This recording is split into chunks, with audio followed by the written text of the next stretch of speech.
이사야서 20장.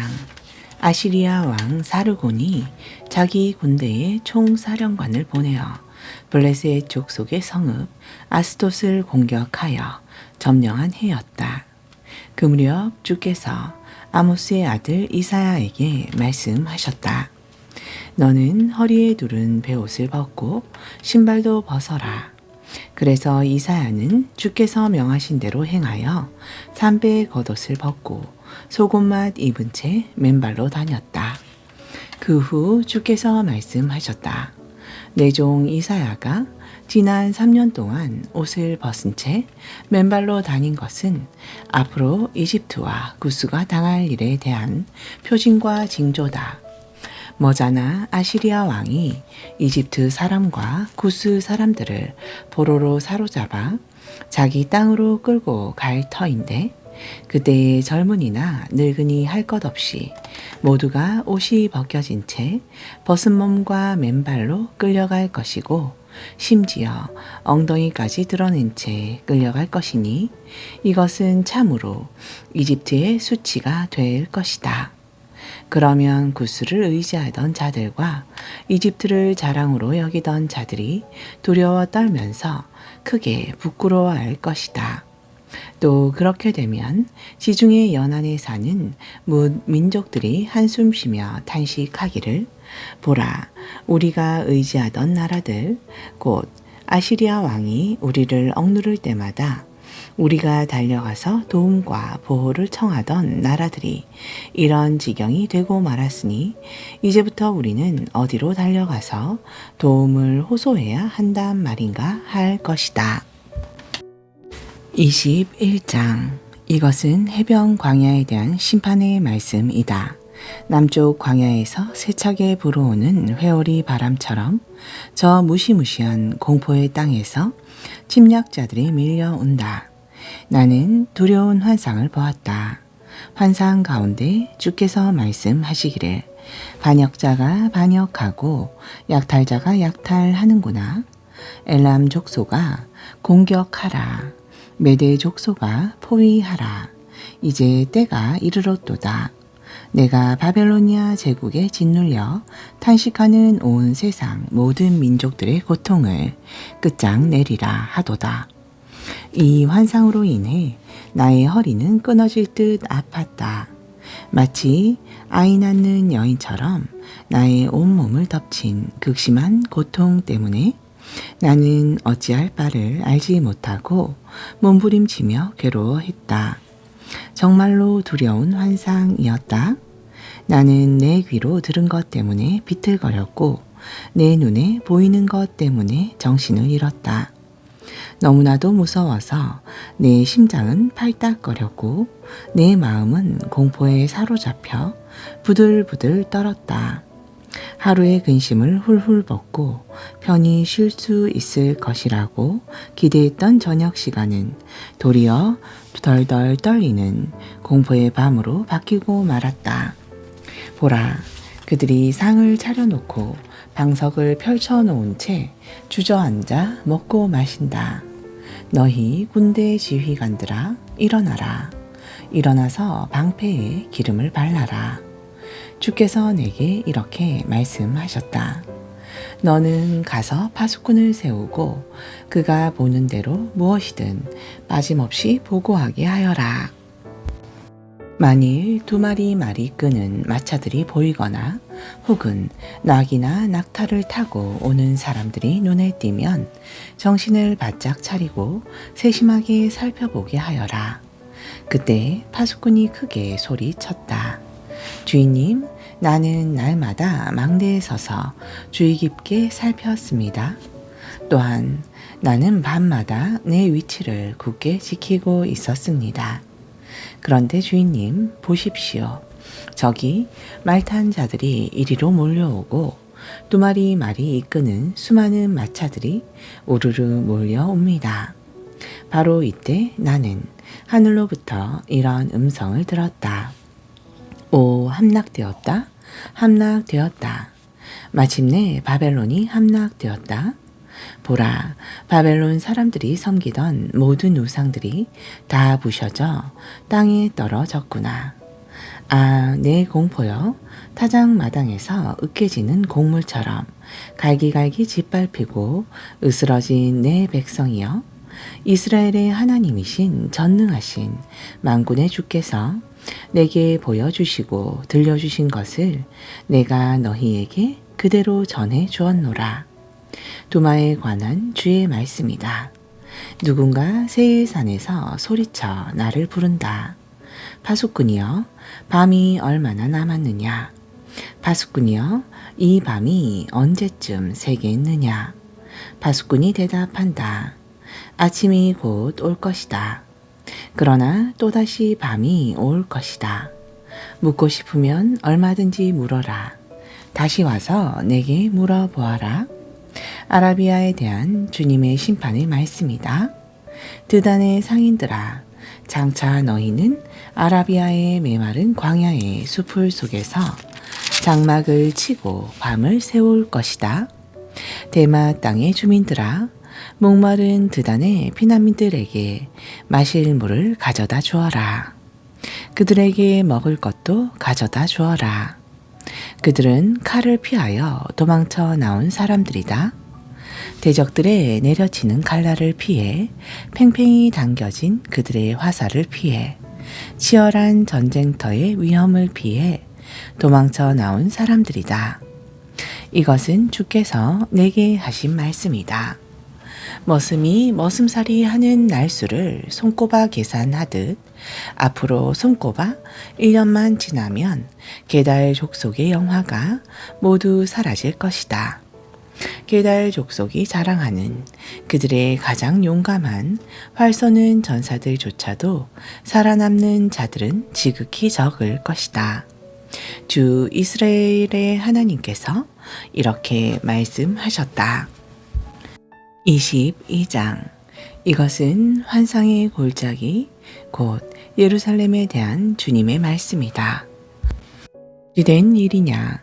너희에게 어떤 병고가 일어났기에 모두들 그렇게 지붕 위로 올라가 있느냐? 흥청망청 떠들어대는 소란스러운 성읍아, 너희 가운데 쓰러져 죽은 자들은 칼에 찔려 죽은 것도 아니고 전쟁터에서 싸우다가 죽은 것도 아니다. 너희 지도자들은 모두 도망을 치다가 사로잡혔다. 활 한 번 쏘아보지도 못하고 모두 붙잡혀 포로가 되고 말았다. 사로잡힌 너희들도 지레 겁을 먹고 멀리 도망쳤다가 모두 붙잡혀 비참한 포로 신세가 되었다. 그러므로 내가 슬피 통곡하며 말하기를 나를 그냥 혼자 내버려 두라. 다들 비켜라. 혼자 실컷 울며 마음껏 통곡하게 하라. 내 딸, 내 백성이 멸망했다고 나를 불쌍히 여겨 위로하려고 애쓰지 마라 하였다. 전능하신 만군의 주께서 환상의 골짜기에 혼란과 두려움과 짓밟힘의 날이 오게 하셨다. 그날의 성벽은 와르르 무너지고 백성들의 울부짖는 소리가 산골짜기마다 메아리 친다. 엘람 족속은 군마가 끄는 전차를 타고 활을 쏘아대며 기르 족속은 방패를 꺼내 들었다. 너 예루살렘의 아름답고 기름진 골짜기에는 대적들의 군마와 전차들로 가득 찼고 모든 성문들 앞에는 원수들의 기마병들이 진을 치고 있다. 유다의 방어진은 이미 무너져 내렸다. 그 날에야 너희는 숲의 궁으로 가서 무기들을 살펴보고 그것들을 꺼내 들었다. 또 그날에야 너희는 숲의 궁으로 가서 무리들을 살펴보고 그것들을 꺼내 들었다. 또 그날에야 너희는 다윗 성이 곳곳이 무너진 것을 알아차렸고 허둥지둥 아랫못에 물을 저장하였다. 너희는 또 예루살렘의 모든 가옥들을 조사하고 더러는 집들을 헐어서 그 재료들로 성벽의 무너진 데를 보수하기도 하였다. 또 그날에 너희는 두 성벽 사이에 저수지를 만들어 옛 못에다 물을 끌어대기도 하였다.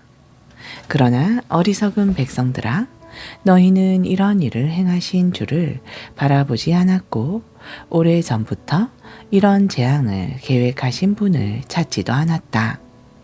너희는 기억하느냐? 그때 전능하신 만군의 주께서 너희를 불러 모아 이르시기를 너희는 슬피 울며 통곡하라. 너희의 머리털을 밀고 베옷을 입어라 하셨다. 그런데 보라, 그때 너희가 어떻게 하였느냐? 도리어 너희는 흥청망청 떠들고 웃으며 기뻐했다.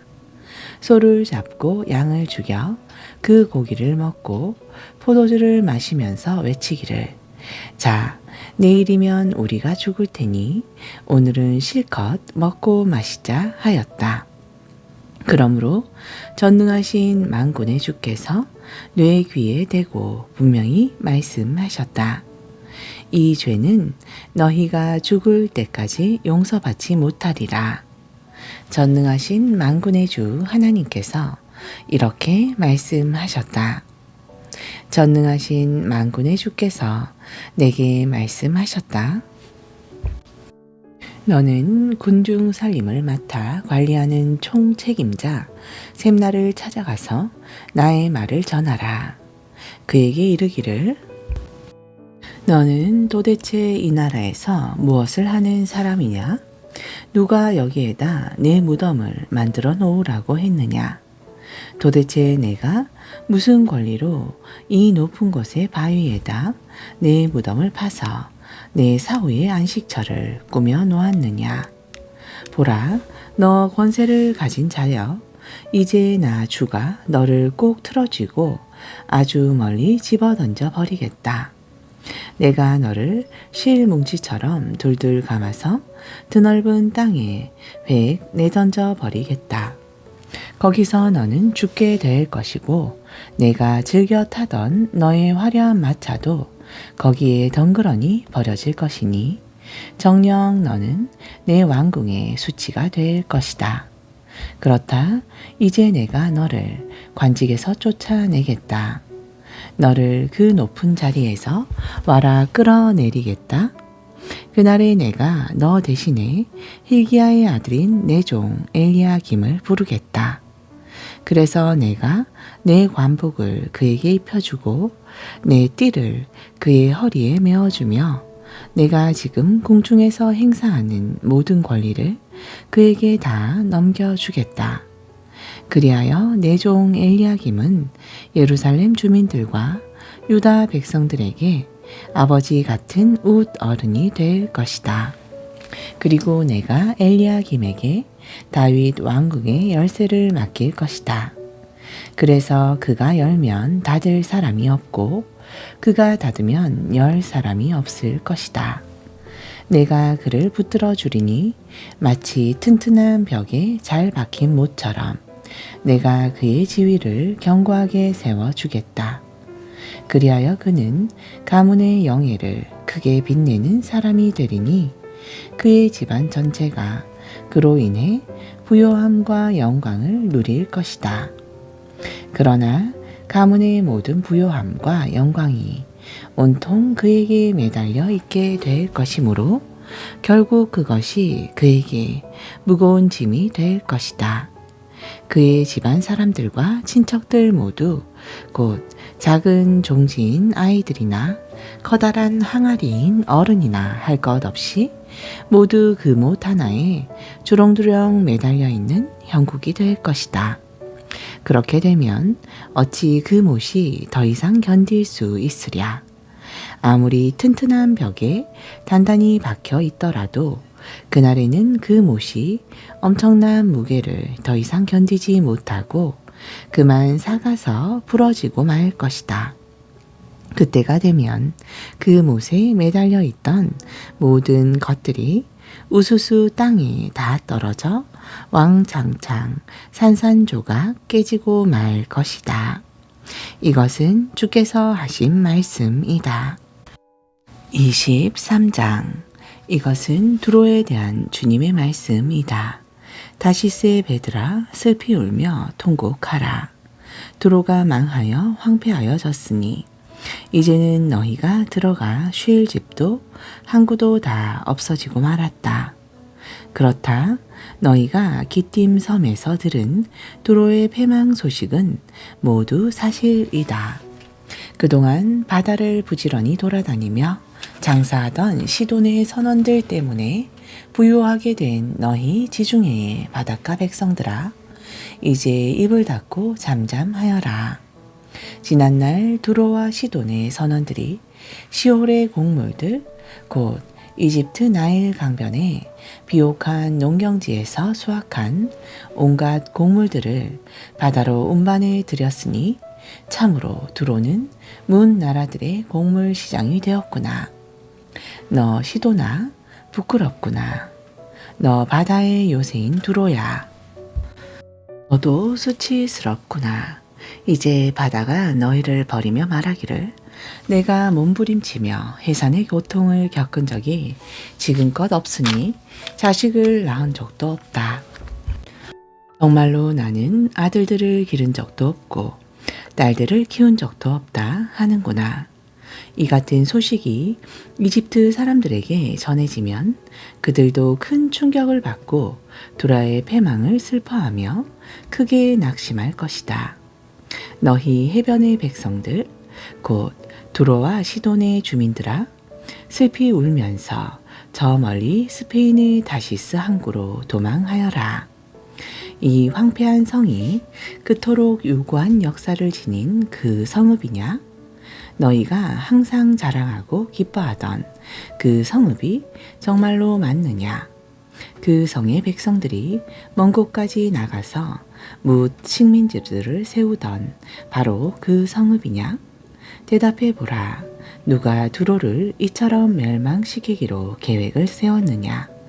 식민지의 뭇 통치자들에게 왕관을 씌워주던 두로, 떵떵거리며 큰소리 치던 귀족 같은 두로의 상인들, 세상의 모든 사람들에게 널리 알려진 두로의 무역상들, 그런 두로를 향해 이처럼 큰 재앙을 내리신 분이 과연 누구냐? 보라, 그분은 바로 전능하신 만군의 주님이시다. 오직 주님께서 두로에 대해 그런 계획을 세우셨다. 그분께서 그런 계획을 세우신 까닭은 이러하니 곧 온갖 부귀영화를 누리면서 으스대고 우쭐거리는 교만한 자들을 낮추시어 부끄럽게 만드시고 세상에서 존귀하고 유명하다고 대접받는 자들을 낮추시어 하찮게 만드시기 위함이었다. 다시스의 주민들아, 너희가 해방되었다. 나일강의 물이 흘러 넘쳐 제멋대로 흐르는 것처럼 이제 너희가 두로의 지배와 속박에서 벗어나 자유롭게 행하게 되었도다. 주께서 바다 위로 손을 뻗치시어 세상의 문 나라들을 뒤흔들어 놓으셨다. 그런뒤 가나안 땅의 페니키아의 요새들을 무너뜨리라고 명령을 내리면서 말씀하시기를 대적들에게 학대받고 있는 가련한 처녀 딸 시오나, 이제 너는 망했다. 우쭐대며 흥청망청 지내던 너의 좋은 시절은 다 끝났다. 어서 일어나 기띔으로 도망치거라. 하지만 거기서도 내가 편히 쉴 수 없을 것이다. 너는 눈을 들어 갈대아 사람들의 땅을 바라보아라. 이제 그 땅에서는 더 이상 사람들이 살지 않는다. 아시리아 사람들이 그곳을 광야의 들짐승들만 우글거리는 황폐한 땅으로 만들어 버렸기 때문이다. 그들은 바벨론 도성 바깥에 흙으로 언덕을 쌓고 성읍을 공격하여 궁전을 허물어뜨려 그곳을 황폐하게 만들어 버렸다. 오 다시스의 베드라, 너희는 슬피 울라. 너희의 요새가 완전히 파괴되고 무너졌다.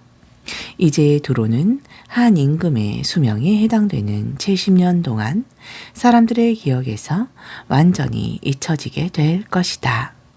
그러나 70년이 흐른 후 두로는 다음과 같은 창녀의 노래처럼 될 것이다. 오, 사람들의 기억 속에서 사라진 너 가련한 창녀야. 이제 다시 일어나라. 수금을 들고서 성안을 돌아다니며 수금을 연주하라. 아름답고 감미롭게 수금을 연주하면서 많은 노래를 부르고 또 불러라. 그리하여 뭇사람들로 하여금 다시금 너를 기억하게 하여라. 그렇다 한 임금의 수명인 70년의 세월이 흐르면 주께서는 두로를 다시 돌아보실 것이다. 그러면 두로는 예전처럼 다시 창녀 노릇을 할 수 있을 것이고 세상 모든 나라들을 상대로 부지런히 제 몸을 팔아 많은 돈을 벌 것이다. 그러나 두로가 그렇게 몸팔아 장사해서 벌어들인 많은 돈은 모두 구별되어 주님께 바쳐짐으로써 결국 주님의 몫이 될 것이다. 두로는 바다 무역을 통해 얻은 그 많은 소득을 결코 자신의 몫으로 간직하거나 쌓아둘 수 없을 것이고 도리어 그것들을 주님을 섬기는 사람들에게 돌려질 것이다. 그러면 주님을 섬기는 사람들은 그 돈으로 맛있는 음식을 배불리 먹고 좋은 의복을 마음껏 입는데 사용할 것이다. 아멘. 약전서 로마서 15장. 믿음이 강한 우리는 믿음이 약한 사람들의 약점과 잘못에 대해서도 너그럽게 감싸 주어야 합니다. 우리는 자신만을 위해 자기 좋을 대로 살아서는 안 됩니다. 우리는 저마다 이웃을 기쁘게 하고 이웃의 유익을 위해 살아야 하며 이웃에게 덕을 세우도록 해야 합니다. 우리 주 그리스도께서도 결코 자신이 기뻐하는 대로 살지 않았습니다. 그러므로 성경에 기록되기를 주님을 욕하는 자들의 그 욕이 나에게서 떨어졌다라고 했습니다. 무엇이든지 이전에 기록된 모든 말씀은 우리에게 교훈을 주기 위해 쓰인 것입니다. 그래서 우리는 성경 말씀을 통해 인내를 배우고 위로를 받는 가운데 소망을 품고 살아가게 됩니다. 인내와 위로를 주시는 하나님께서 여러분을 도와 서로가 같은 뜻을 품고 한마음이 되어 그리스도 예수를 따를 수 있게 되기를 바랍니다. 그리하여 우리 모두가 한 마음과 한 입으로 하나님 곧 우리 주 예수 그리스도의 아버지께 영광을 돌릴 수 있게 되기를 빕니다. 그러므로 그리스도께서 하나님께 영광을 돌리고자 여러분을 받아들이신 것처럼 여러분도 서로를 받아들이십시오. 내가 여러분에게 말하고 있는 것은 이러합니다. 예수 그리스도께서 할례받은 사람들 곧 유대인의 종이 되신 것은 하나님의 신실하심을 드러내 보이고 또한 우리 조상에게 하신 약속을 확증하시기 위함이었습니다. 그리하여 이방인들도 하나님의 자비를 맛보아 하나님께 영광을 돌릴 수 있도록 하기 위함이었습니다. 그래서 성경에 기록되기를 그러므로 내가 이방인들 가운데서 주님께 찬양을 드리고 주의 이름을 찬송합니다. 라고 했습니다. 또 성경의 다른 곳에서는 이렇게 기록되어 있습니다. 이방 사람들아 주님의 백성과 더불어 기뻐하여라. 또 이렇게도 기록되어 있습니다. 모든 이방 사람들아 주를 찬양하여라. 모든 세상 민족들아 주의 이름을 찬양하여라. 그리고 예언자 이사야는 선포하기를 이새의 뿌리에서 싹이 나와 문 민족들을 다스릴 것이니 모든 이방 사람들이 그에게서 소망을 찾을 것이다 라고 했습니다. 진실로 소망을 주시는 하나님께서 믿음에서 비롯되는 모든 기쁨과 평강을 여러분에게 충만하게 채우셔서 여러분이 성령의 권능으로 차고 넘치는 소망의 삶을 살아갈 수 있기를 빕니다. 나의 형제들이여, 나는 여러분이 충분히 선하고 온갖 지식이 넘쳐나서 서로가 서로를 가르치며 권면할 수 있다고 분명히 믿습니다. 그럼에도 불구하고 내가 감히 여러분께 이런 편지를 쓰는 것은 하나님께서 내게 주신 은혜로 인하여 여러분에게 몇 가지를 새로이 상기시켜 드리고자 함입니다. 나는 하나님의 은혜로 여러분 이방인들을 위해 예수 그리스도의 일꾼이 되었습니다. 그래서 여러분에게 복음을 전하는 제사장 직분을 성실하게 수행하여 이방인 여러분으로 하여금 하나님께서 기쁘시게 받을 제물, 곧 성령에 의해 거룩하게 된 제물이 되게 하려 합니다. 그러므로 나는 그리스도 예수 안에서 하나님을 섬기는 일을 영예롭게 생각합니다. 나는 이방인들을 그리스도께 인도하여 그들로 하여금 내가 말하고 행하는 것에 따라 하나님께 복종하도록 하기 위해 그리스도께서 나를 부르셨다는 것 외에는 다른 할 말이 없습니다. 그 일은 표적과 기적의 권능으로 그리고 성령의 능력으로 이루어졌습니다. 그리하여 나는 예루살렘에서 일루리곤에 이르기까지 두루 돌아다니며 그리스도의 복음을 남김없이 전하였습니다. 또한 나는 그리스도의 이름이 아직 알려지지 않은 곳에, 그래서 다른 사람이 토대를 닦아놓지 않은 낯선 곳에 그리스도의 복음을 전하겠다는 열망을 늘 품고 다녔습니다. 이와 관련해서 성경에는 이렇게 기록되어 있습니다. 그리스도에 관하여 알지 못하던 사람들이 보게 될 것이요, 듣지 못했던 사람들이 듣고 깨닫게 될 것이다. 그래서 나는 여러 차례 여러분에게 가려 했지만 이런 이유로 번번이 여러분을 방문하지 못하였습니다. 그러나 이제 이 지역에는 내가 가야 할 곳이 더 이상 없고 또 여러 해 동안 여러분을 만나기 위해 간절히 바랐으므로 이번에 스페인에 갈 때 로마에도 들러 여러분을 방문할 생각입니다. 그곳 로마에서 얼마 동안 여러분과 함께 기쁨을 나눈 후에 여러분의 후원을 받아 스페인으로 갈 수 있게 되기를 바랍니다. 그러나 지금은 우선 예루살렘에 있는 형제들을 돕기 위해 그리로 가고 있습니다. 마케도니아 및 아가야에 있는 형제들이 어려움을 겪고 있는 예루살렘 형제들을 돕기 위해 헌금을 해서 구제금을 마련해 두었기 때문입니다. 그들은 평소부터 예루살렘의 형제들에게 빚을 지고 있다고 생각해 왔던 터라 이 일을 기쁜 마음으로 해 주었습니다. 그렇습니다.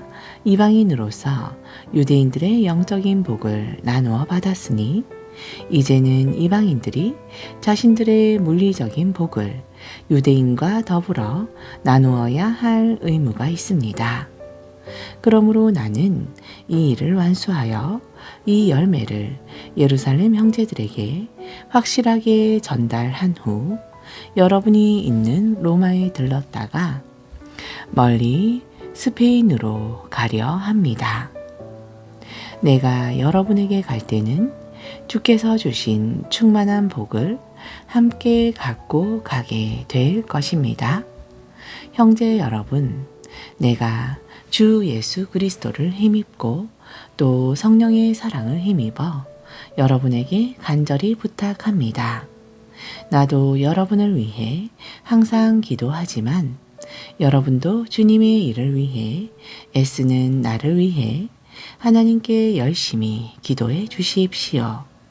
내가 유대에 있는 믿지 않는 자들에게 화를 입지 않도록 그리고 지금 내가 가져가는 구제금이 예루살렘에 있는 믿음의 형제들에게 기쁘게 받아들여지도록 기도해 주십시오. 그렇게 되면 나는 하나님의 뜻에 따라 기쁜 마음으로 여러분을 방문해서 여러분과 함께 기쁨을 나누면서 편히 쉴 수 있는 시간을 가질 수 있을 것입니다.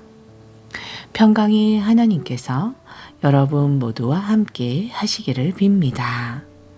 아멘.